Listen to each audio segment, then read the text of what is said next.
Pada akhir tahun 2019, dunia sedang diguncang dengan epidemi SARS-CoV-2 atau disebut dengan COVID-19. Virus ini berasal dari kota Wuhan, China, di mana virus ini bisa dengan cepat menyebar dari droplet seseorang yang teridentifikasi positif corona. Sehingga negara-negara terdampak COVID-19 melakukan kebijakan lockdown untuk mengantisipasi penyebaran virus yang semakin meluas. Namun kebijakan lockdown membuat perekonomian negara terdampak mengalami gangguan, di mana arus pertumbuhan ekonomi negara tersebut menjadi melambat.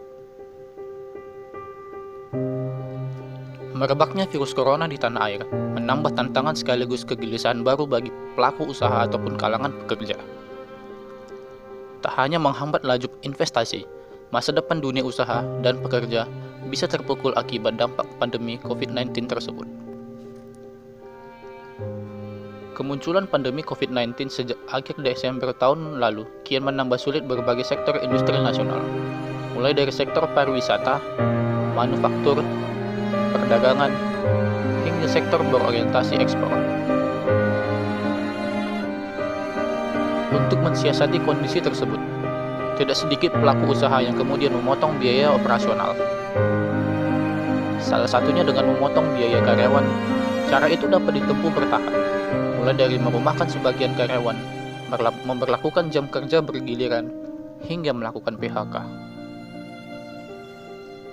Di sektor manufaktur, pasokan bahan baku yang terbatas dari China berimbas pada produksi yang tersendat.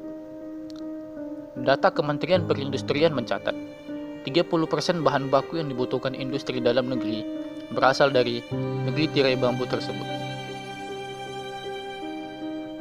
Kondisi tersebut semakin sulit dengan kenaikan harga komponen akibat merosotnya nilai tukar rupiah terhadap dolar Amerika Serikat. Nilai tukar rupiah terhadap dolar Amerika Serikat yang terus melemah hingga menembus 15.224 per dolar Amerika Serikat, yang berpotensi menaikkan harga-harga barang.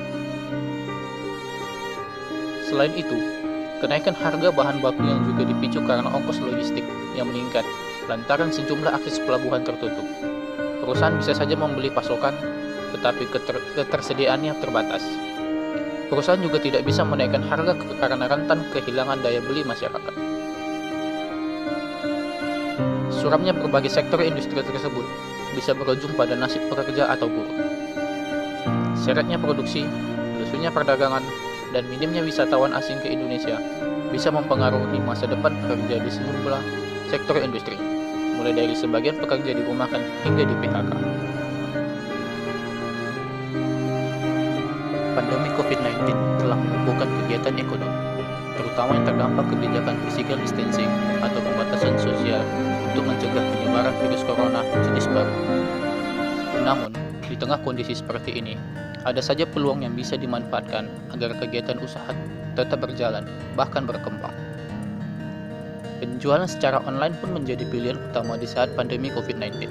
Para pelaku usaha dituntut untuk lebih aktif lagi dalam memainkan perannya pada dunia bisnis digital, sehingga pelaku usaha tersebut dapat bertahan dan tetap melakukan produksinya dalam menghadapi pandemi COVID-19.